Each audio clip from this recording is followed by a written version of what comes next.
Okay, so we are now to the definition of a derivative. A tangent line to a circle is the line that only touches one point. You've probably seen that before. A tangent line to a curve, then you feel like should be the same. So it touches a point and nowhere else. In the case of a linear function, it touches everyone nearby, so it's not an exact definition. It's closer to what I was saying before about if you kind of let go of a ball in zero gravity in a vacuum, then it would go that direction. So this one only touches in one spot. This doesn't have any linear pieces. This one only touches in one spot, but it's not a tangent line because it's not going along the slope of the curve there. It's going across crazy. Same thing here. So a tangent line has to be unique. If you can't uniquely define a tangent line, then we actually don't have a derivative there. So we're starting with a secant line slope. So this is just what we did before, an average rate of change type of slope. So we have 2 points, R and S. R is the point A, F of A. S is some other point. So we just have A plus H and F of A plus H. Every point on this line is something F of the same guy. So if we're going to use A plus H, then we have F of A plus H. So the rise is F of A plus H minus F of A. It's Y minus Y. The run is A plus H minus A, which is just H. We talked about this in the previous video. So we want to talk about the limit as S approaches R. And S could be over here too, so we have to remember that it's coming from either side. So if the slopes of the corresponding secant lines approach a limit as the points get closer together, then that is the slope of the tangent line at the point. So here's the formal definition.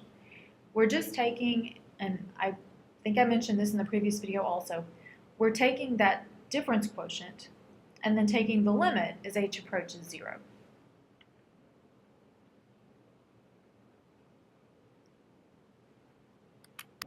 You're going to recognize what we're doing here as the same thing as the instantaneous rate of change, because the slope of the tangent line is the instantaneous rate of change. It's the same thing. Okay, so we're going to find the slope tangent to the graph of this at x equal -1. So -1 goes where the a goes. Put that up there.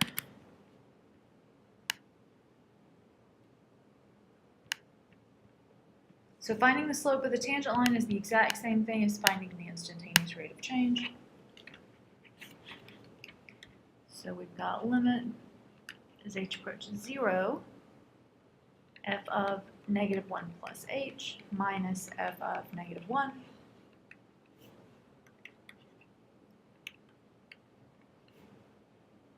So we have -1 plus h squared plus 2 minus, and if I plug in -1, I get 3. -1 squared is 1 plus 2 is 3.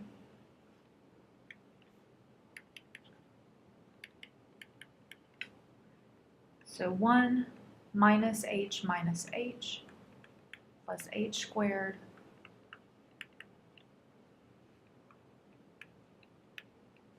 so 1 plus 2 is 3 minus 3 is 0.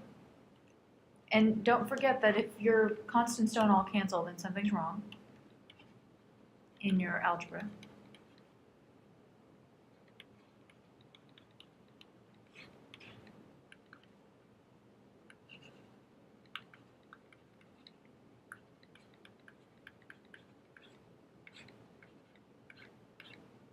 So the limit as h goes to 0 of -2 plus h. I plug in 0 for h because I've gotten the h out of the denominator. So always my goal is factor until I can cancel the denominator's h.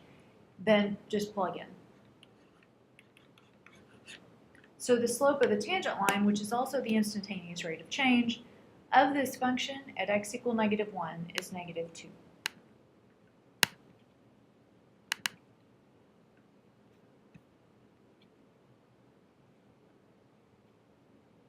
So this is just another way to write it. The slope of the tangent line is the instantaneous rate of change, is the marginal value, is the derivative. And we write the derivative as f prime, so that's an apostrophe, not a 1, f prime of a equals, and so that's the definition of the derivative. So the derivative of the function f prime of x is the limit as h goes to 0 of this slope. You can say it's the derivative of f with respect to x. In our course, we're only ever going to have one variable, so the derivative will be with respect to that variable. I think we only ever have one. We may have a couple at some point, but so you can take the derivative with respect to anything on which the function depends. So whatever variables are involved in the function, you can take the derivative with respect to that. But generally speaking, we're looking at f prime x because we're going to have f of x.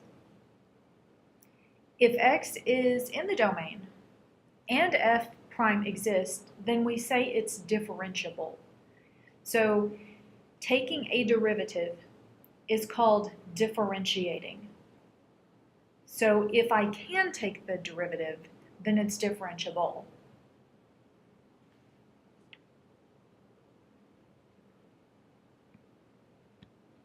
Okay, so this is a comparison between the two. If I don't take the limit, so this h is not 0, these are just two different points, then this is the slope of the secant line.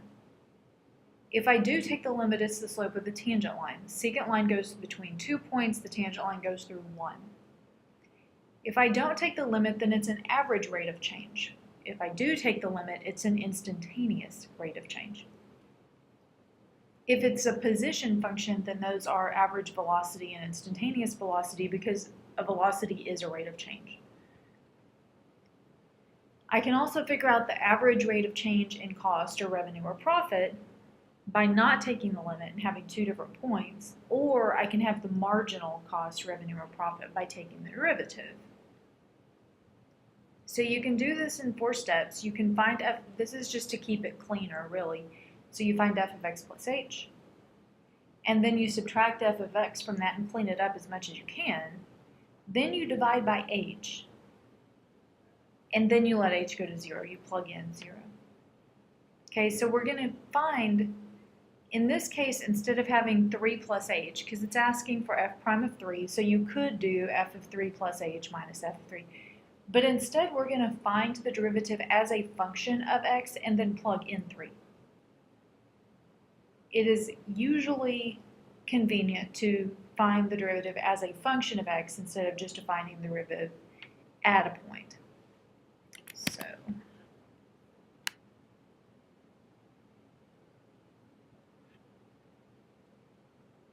and I guess I'll replace that other one with this one because a was kind of a fixed, like 3 in this case.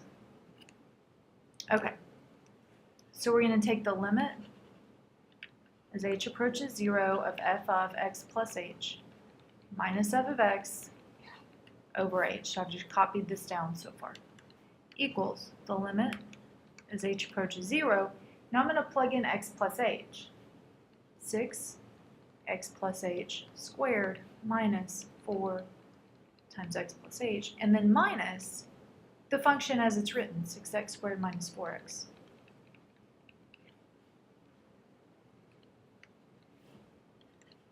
That equals, oh, you know what? I should do it in the 4 steps. Let me start over. Okay, so 1 f of x plus h equals 6 times x plus h squared minus 4 times x plus h equals 6 x squared plus xh plus xh plus h squared minus 4x minus 4h.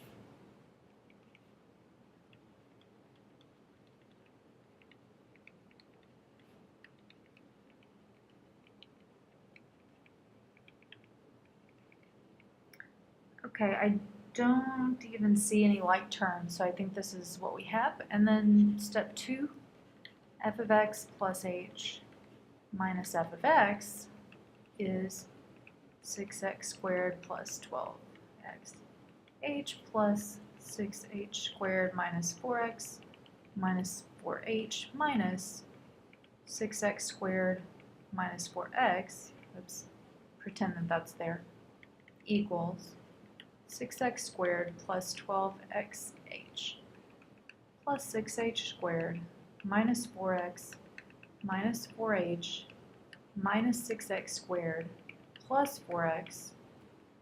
So these cancel. And when you're doing this one, it's really the same situation as before. If you've got to be able to cancel everything that doesn't have an h in it. If you end up with stuff that doesn't have an h in it, something has gone wrong. So we have 12xh plus 6h squared minus 4h. And then in step 3, we divide that by h.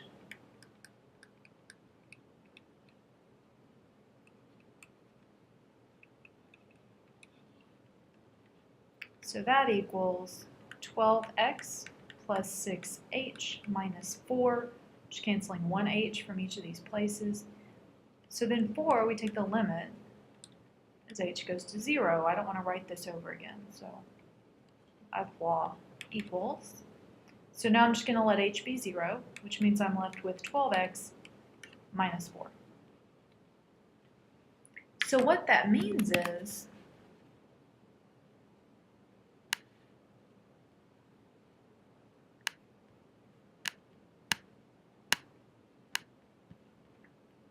the derivative of f is 12x minus 4. So now in particular I'm interested in the derivative of 3. I've got now the derivative as a function of x, so I'm just going to plug it in. And then I'm done.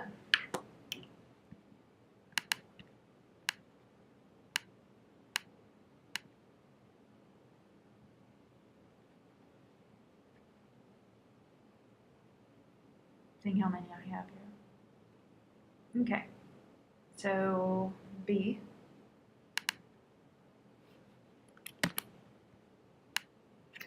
I think I'm still intending to plug in 3. Yes.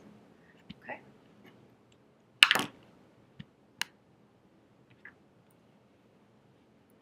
So 1, f of x plus h. And that's done. 2, f of x plus h minus f of x.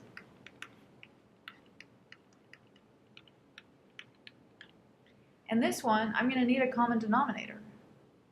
There's no way I'm going to be able to cancel out an h if I don't write this as a fraction. So the common denominator is x times x plus h.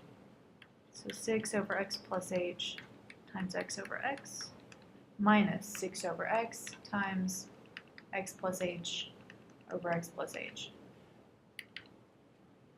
So that's 6x minus 6 times x plus h over x times x plus h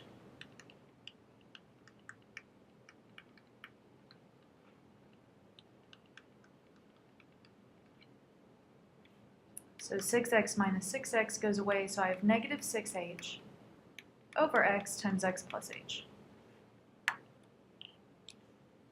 And that's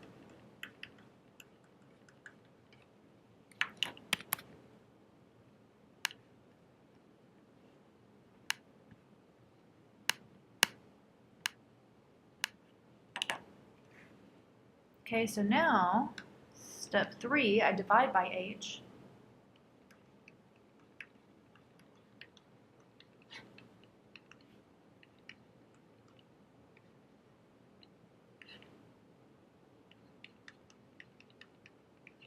I forgot a parentheses here. So for one thing, if you have a fraction over a number, that number just moves to the denominator. But if that's not obvious, then let's write h over 1, and we'll just invert and multiply. Some methods now I think they're teaching to multiply through on top and bottom by the denominator, the least common denominator between this and 1, so it would just be this. So we can either invert and multiply, if that's the way you learned fractions, and we get -6 over this, or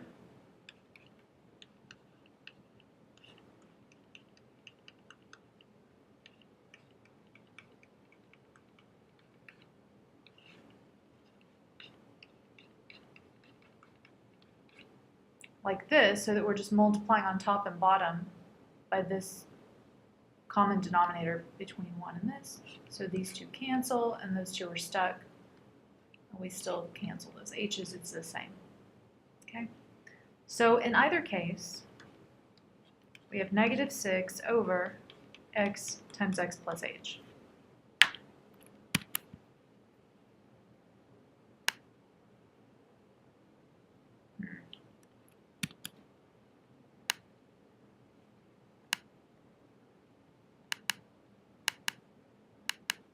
I don't know where that one went.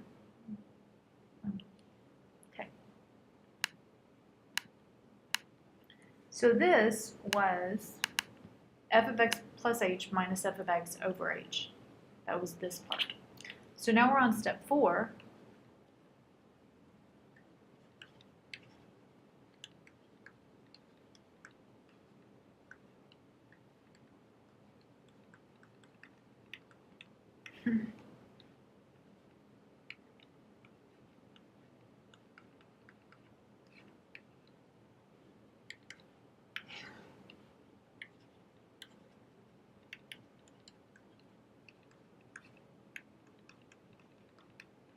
So I have an h in the denominator, but the h isn't the denominator. It's not part of a product. If I plug in 0, I don't get 0 on the bottom. So I'm safe to plug in now. So 0, I plug in for h, and I get -6 over x times x plus 0. So now I'm going to say f prime of x is -6 over x squared. Therefore, f prime of 3 is -6 over 9 is -2/3.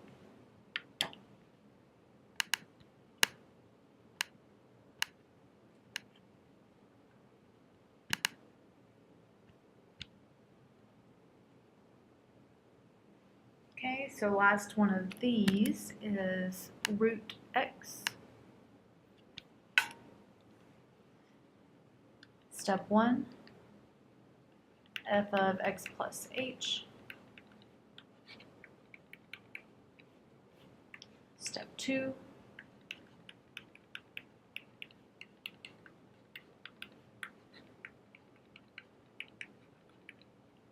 Now right now I don't feel like I can do anything with that, but I mean I'm not going to be able to cancel an h, but I also can't do anything algebraically with these two. So step 3, when I divide by h, the minute I have a fraction, I can multiply by the conjugate of this top part, which if you remember from algebra, kind of your first instinct, if you have root blah minus root blah, is to multiply by the conjugate, but you can only do that if you have kind of an equation. And we don't have anything on the other side that it makes sense to multiply by, but now that I have a fraction, I can multiply by it on top and bottom.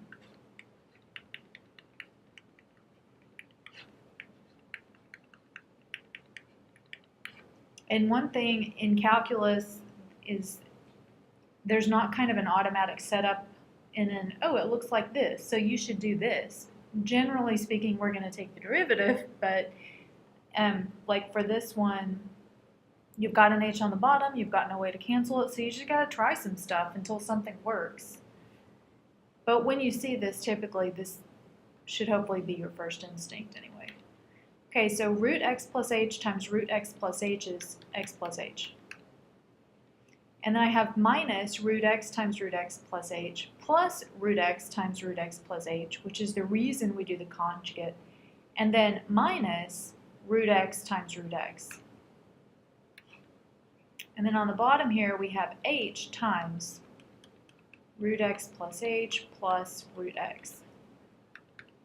So that equals, the x's cancel. We have h over h times conjugate. So then the h's cancel, and we have 1 over root x plus h plus root x. So this is the result of step 3. And I've gotten rid of the h in the bottom, so I've done my job so far.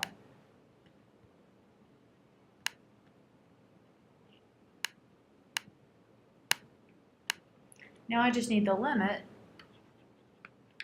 as h approaches 0. So I plug in 0. So I get root x plus root x. And because they're plus, there's 2 of them. So f prime equals 1 over 2 root x. F prime 3 equals 1 over 2 root 3. If you feel the need to rationalize that, you can. In the case of a multiple choice, you'd have to kind of figure out which one was equal anyway. So we can multiply by root 3 over root 3. So we get root 3 over 2 times 3. Generally speaking, though, you can kind of use your calculator to figure out which multiple choice matches what you've got.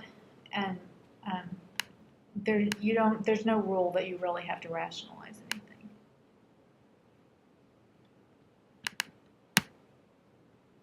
Okay. So as far as interpretations of the derivative, which you'll need to know for word problems, we have y equals f of x. F prime of a is the slope of the tangent line to f at a. So specifically at a. Once I've plugged in 3, I can't use that as the slope of the tangent line someplace else. So this one comes from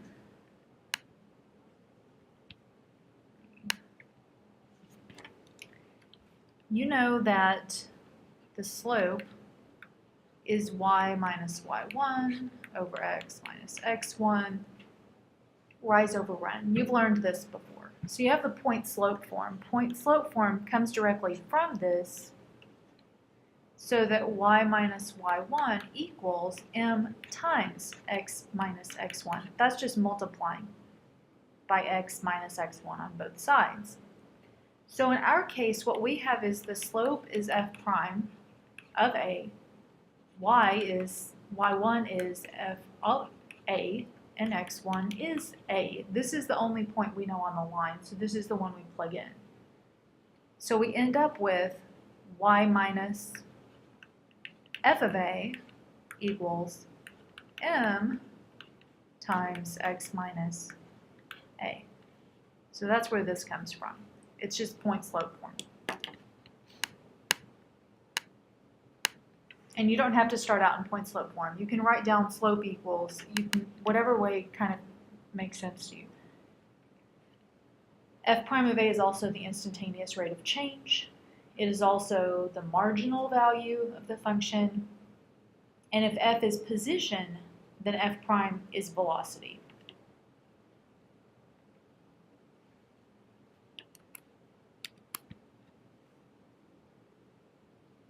Okay, so we did this one before, and we had, so now we want the equation of the tangent line. So we had that f prime of x was 12x minus 4, so f prime of 3 was, oh, that's weird. I wrote something I definitely did not say, 12x minus 4. Okay, it's 12x minus 4, so f prime of 3 was 32. F of 3 is 6 times 3 squared minus 4 times 3. So 6 times 9 minus 12 is 42. So we have y minus our y value equals our slope times x minus our x value.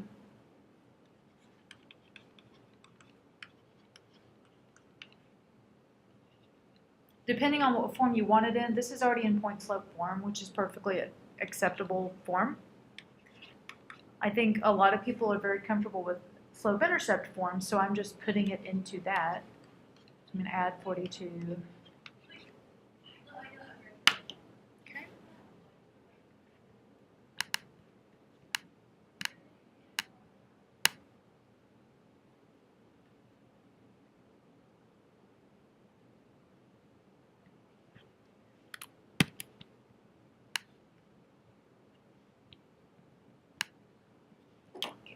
This one, f prime,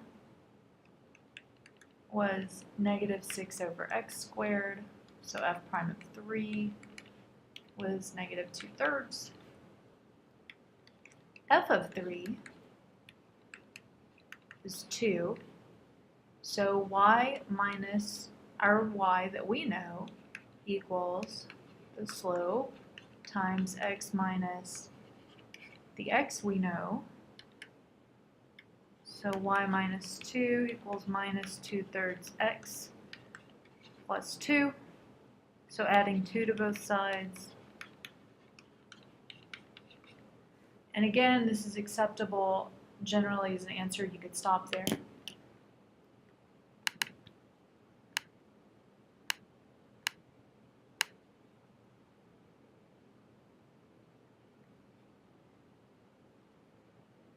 Okay, so when does the derivative exist? So remember, it has to be that the limit from both sides is the same and exists of the slopes of the secant line.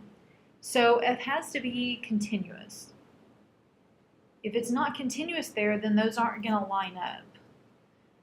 It has to be smooth and not have a vertical tangent line. So why can it not have a sharp corner if it's continuous?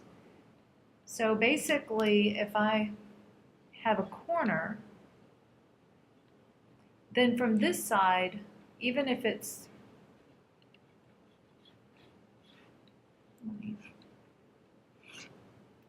something like this, from this side I have these kind of slopes, and from this side I have these kind of slopes. So these are not the same. If I let a ball go over here, it'll fly over there. If I let a ball go over here, it'll fly up there. So that you would have two different limits from the different sides.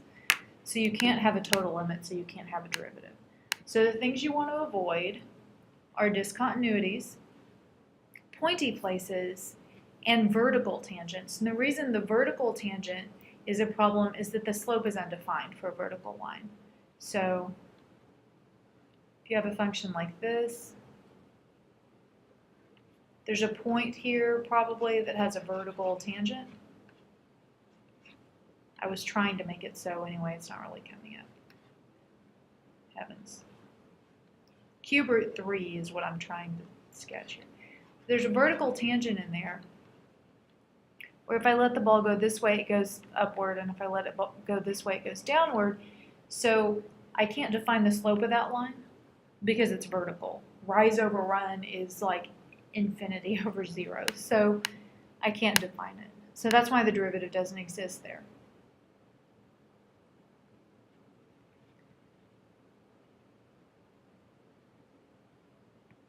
Okay, so pointy place is bad, discontinuity is bad, function doesn't even exist here, so it can't be continuous, and then a vertical tangent here, and then a not defined point there. And that ends 3.4.